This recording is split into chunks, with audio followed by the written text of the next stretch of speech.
दोस्तों आज हम चर्चा करेंगे क्रिकेट के उस स्टार की जिसका रिकॉर्ड आज तक भारत के कोई भी दिग्गज बल्लेबाज नहीं तोड़ पाए हैं और उनके द्वारा खड़ा किया गया रिकॉर्ड आज भी जारी है। साथ ही साथ उन्होंने आरोप लगाया है कि उन्हें भारतीय टीम से ड्रॉप कर दिया गया था, जबकि उनका बल्लेबाजी औसत 54 से ऊपर था। 17 मैचों में ही 4 सेंचुरी और 2 डबल सेंचुरी लगा दिए थे, लेकिन बीसीसीआई के द्वारा पक्षपातपूर्ण रवैये के कारण उन्हें टीम से ड्रॉप कर दिया गया। साथ ही साथ विश्व के जाने माने बल्लेबाज उनके काफी करीबी थे, लेकिन उन्होंने ये भी बताया था कि उनके द्वारा भी उन्हें कभी हेल्प नहीं किया गया।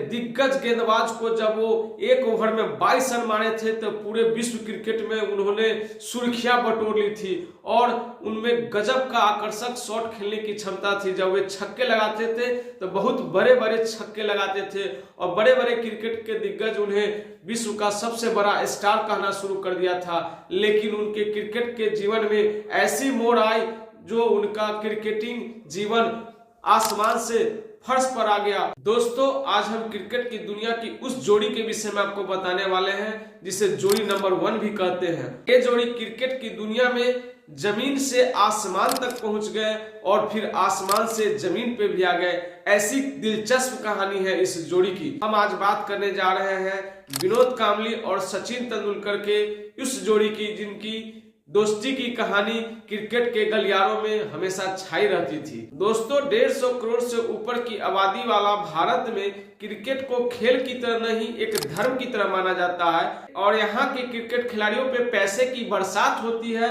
और साथ ही साथ जनता का भी ढेर सारा प्यार मिलता है। दोस्तों विनोद कांबली का जन्म 18 जनवरी 1972 को अब मुंबई तब बंबई कहा जाता था के उपनगरीय क्षेत्र में हुआ था। विनोद कांबली की फैमिली आर्थिक रूप से काफी कमजोर थी। उनके पिता का नाम गणपत लाल कांबली था। विनोद कांबली की शिक्षा शारदा विद्या मंदिर स्कूल में हुई थी। वहीं पे इनकी मुलाकात सचिन तेंदुलकर से हुई थी, जहां पे दोनों के क्रिकेट जीवन की भी शुरुआत उसी स्कूल से हुई थी। 1988 में शारदा विद्या मंदिर के तरफ से हैरिस शील्ड टूर्नामेंट में सचिन तेंदुलकर और विनोद कांबली की जोड़ी ने 664 रन की साझेदारी करके पूरे क्रिकेट जगत का ध्यान अपनी तरफ खींचा था। इसमें सचिन तेंदुलकर ने 326 रनों की पारी खेली थी, वहीं पे विनोद कांबली ने 349 रनों की नवाद पारी खेली थी। साथ ही साथ विनोद कांबली ने 6 विकेट भी इस मैच में हासिल किए थे। दोस्तों 664 रन की साझेदारी उस वक्त किसी भी विकेट के लिए किसी भी आयु वर्ग की सबसे बड़ी साझेदारी थी। इन दोनों ने मिलकर ऑस्ट्रेलियाई बल्लेबाज रिपन और पल्टन के रिकॉर्ड को तोड़ा था, जो उन दोनों ने 641 रन की रिकॉर्ड साझेदारी निभाई हुई थी। तो दोस्तों इस साझेदारी के बाद जिस तरीके से क्रिकेट के गलियारों में इन दोनों खिलाड़ी का चर्चा होने लगा, इसके जस्ट एक साल बाद सचिन तेंदुलकर 1989 में कराची टेस्ट में अपना टेस्ट डेब्यू करते हैं। उनकी उम्र उस वक्त महज 16 वर्ष 205 दिन ही थी, लेकिन विनोद कांबली को अपने डेब्यू मैच के लिए इंतजार करना पड़ा और वो 1991 में शाहजहां में पाकिस्तान के खिलाफ अपना वनडे इंटरनेशनल डेब्यू करते हैं। विनोद कांबली में आकर्षक बल्लेबाजी के सारे गुण मौजूद थे और काफी बेहतरीन स्ट्रोक प्लेयर भी माने जाते थे। विनोद कांबली 1993 में कलकत्ता के ईडन गार्डन में इंग्लैंड के खिलाफ टेस्ट क्रिकेट में डेब्यू करते हैं। 1993 में टेस्ट में डेब्यू करने के बाद विनोद कांबली 7 टेस्ट मैचों की 14 पारी में 1000 रन पूरा करके रिकॉर्ड बना देते हैं, जो कि आज तक इंडिया का कोई भी बल्लेबाज उनका ये रिकॉर्ड तोड़ नहीं पाया है और अभी भी सबसे कम पारी में 1000 रन पूरा करने का रिकॉर्ड टेस्ट मैचों में विनोद कांबली के ही नाम है। पहले 7 टेस्ट मैचों में ही विनोद कांबली 4 सेंचुरी लगा दिए थे, जिसमें 2 डबल सेंचुरी भी उनके नाम थी। 1995 में न्यूजीलैंड के खिलाफ विनोद कांबली ने अपना आखिरी टेस्ट मैच खेला था। उस वक्त महज उनकी उम्र 24 वर्ष थी। वे रणजी ट्रॉफी के पहले ही मैच की पहली गेंद पर छक्के से अपने रनों की शुरुआत किए थे। साथ ही साथ स्पिन के खिलाफ उनका फुटवर्क भी काफी कमाल था। ऑस्ट्रेलिया के दिग्गज लेग स्पिनर शेन वॉर्न को उन्होंने एक ओवर में 22 रन बटोरे थे। उन्हें भी टीम इंडिया का अगला स्टार कहा जाने लगा और वो लगातार हेडलाइंस सुर्खियों में छाए रहे। लेकिन कहते हैं ना, किस्मत को कुछ और ही मंजूर था। समय के साथ ही विनोद कांबली के किस्मत में बड़ा बदलाव हुआ, जहां उनके दोस्त सचिन तेंदुलकर रनों का अंबार खड़ा करते जा रहे थे। इनकी एक कमजोरी सामने आई और ये बाउंस गेंदों को ठीक तरीके से नहीं खेल पाते थे, जो इनके क्रिकेट के पतन का एक बहुत बड़ा कारण भी बना। राहुल द्रविड़ ने एक इंटरव्यू में बताया था कि उनमें क्रिकेट खेलने की एक अद्भुत क्षमता थी, अद्भुत प्रतिभा थी, लेकिन अन्य प्रतिभाओं की उनमें बहुत बड़ी कमी थी, जैसे स्वभाव, दृढ़ संकल्प, अनुशासन।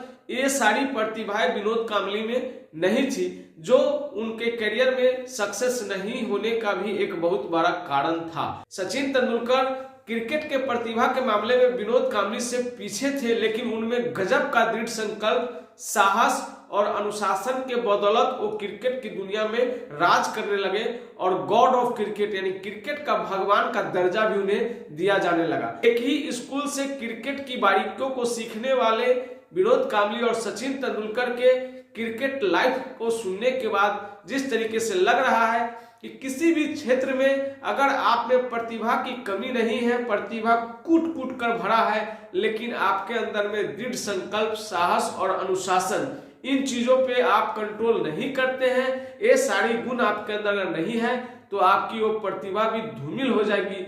कहीं ना कहीं आप अच्छे खासे रिकॉर्ड और जीवन में बड़े बड़े उपलब्धि हासिल करने से वंचित रह सकते हैं। जिस तरीके से विनोद कांबली का करियर ऊपर चढ़ने लगा था और वो काफी सुर्खियों में छा गए थे, लेकिन उन्होंने अपने स्वभाव में बदलाव नहीं लाया और जब उनकी किस्मत में बदलाव आ गया तो फिर कहते हैं ना, जिस क्रिकेट के बदौलत वो आसमान तक पहुंच गए थे, उन्हें कोई ज्यादा समय नहीं लगा फिर जमीन पे गिरने में। फिर उन्होंने अपने कैरियर में काफी बदलाव किए और उन्होंने बॉलीवुड में, कमेंट्री में, कोचिंग में, कई सेक्टरों में हाथ आजमाने की कोशिश की, लेकिन हर जगह उन्हें सफलता नहीं लगा। जहां तक विनोद कांबली के टेस्ट क्रिकेट का बात है तो 1084 रन टेस्ट क्रिकेट में विनोद कांबली ने बनाए थे, जो कि 54 के एवरेज से बहुत ही बढ़िया उन्होंने करियर की शुरुआत की थी और उन्होंने इस दौरान 4 शतक और 3 अर्धशतक भी लगाए थे। वनडे क्रिकेट की बात करें तो विनोद कांबली ने 2477 रन 32 की एवरेज से बनाए थे, जिसमें 2 सेंचुरी और 14 अर्धशतक भी लगाए थे। जहां सचिन और विनोद कांबली में तुलना का सवाल है तो सचिन जहां टेस्ट में 200 मैच खेले थे, वनडे इंटरनेशनल में 463 मैच खेले थे, वहीं पे विनोद कांबली टेस्ट में केवल 17 मैच और वनडे में 104 मैच खेले थे।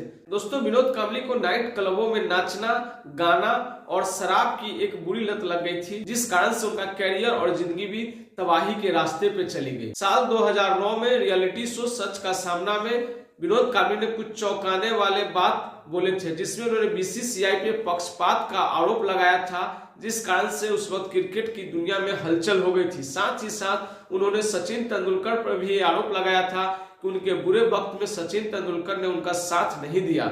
इस कारण से 2013 में नवंबर में जब सचिन तेंदुलकर अपने फेयरवेल स्पीच में विनोद कांबली का जिक्र भी नहीं करते हैं, इससे विनोद कांबली को काफी दुख हुआ था और दोनों के बीच दूरियां बढ़ती चली गई थी। तो विनोद कांबली ने 1998 में नोएला लुइस से लव मैरिज शादी की थी। हालांकि ये शादी ज्यादा दिन तक नहीं टिक सकी और दोनों के बीच तलाक हो गया। दोस्तों, इसके बाद विनोद कांबली ने एंड्रिया हेविट नाम की एक मॉडल से शादी की, जिससे उन्हें एक बेटा और एक बेटी भी है।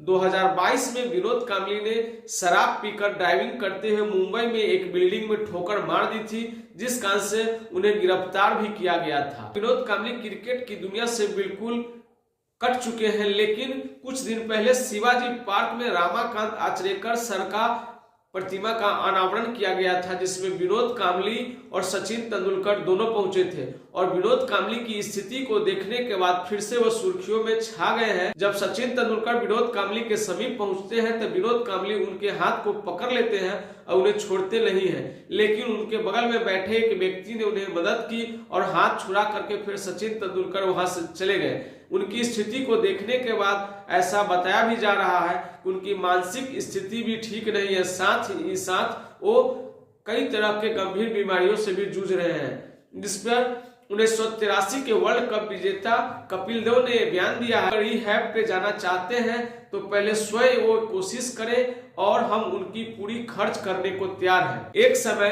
1 मिलियन 2 मिलियन तक प्रति माह पैसे कमाने वाला व्यक्ति आज बीसीसीआई के द्वारा 30,000 के महीने जो पेंशन मिलता है महज उससे अपनी जिंदगी का गुजारा कर रहे हैं। दोस्तों, विनोद कांबली के जिंदगी की कहानी को सुनने के बाद आप लोगों को क्या सीख मिलती है? अपने जीवन में प्रतिभा के साथ साथ अनुशासन, दृढ़ संकल्प और साहस भी बहुत जरूरी चीज है। तो दोस्तों, आप लोगों को मेरे द्वारा बताई गई अगर सारी कहानी अच्छी लगी हो तो मेरे चैनल को ज्यादा से ज्यादा लाइक करें, सब्सक्राइब करें। धन्यवाद।